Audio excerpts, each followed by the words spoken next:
এই মুহূর্তে আসছি, তুমি থাকবে, এই মুহূর্তে আসছি এই জঙ্গলের পাশেই।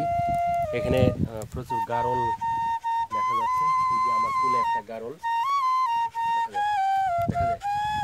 গারল পালন করে কিন্তু আপনারা লাভবান হতে পারেন। গারল কিন্তু প্রচুর বংশ বিস্তার করে, বিশেষ করে পশমটাও বিক্রি হয় মাংস হিসেবেও। ভেড়ার থেকে মাংসের উৎপাদনটা বেশি হয়।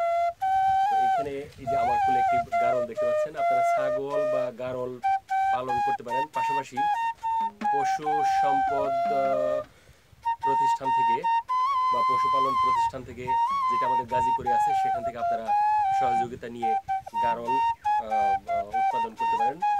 বিশেষ করে সামনে যেহেতু কোরবানির সময় আসতেছে, কোরবানির সময়ও গারল কিন্তু প্রচুর ভালো দামে বিক্রি হয় এবং খুব দ্রুত বংশ বিস্তার করে এবং দুধও দেয় না। গারল দুধ দেয়, দুধ কম কম দেয়, দুধ কম দেয়, কিন্তু মাংস হিসেবে খুবই ভালো। এবং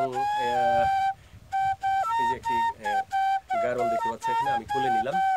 তো এখানেও প্রচুর গারল আছে। তো এখানে প্রায় কয়টা গারল আছে তোমার খামারে? এনে আছে 48টা।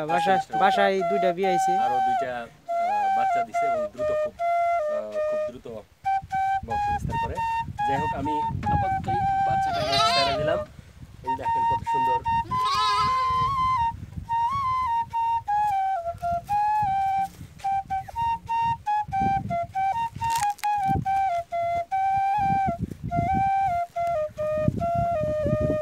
সামনে আরো গারল আছে। গারল এবং ভেড়া পার্থক্যটা কি?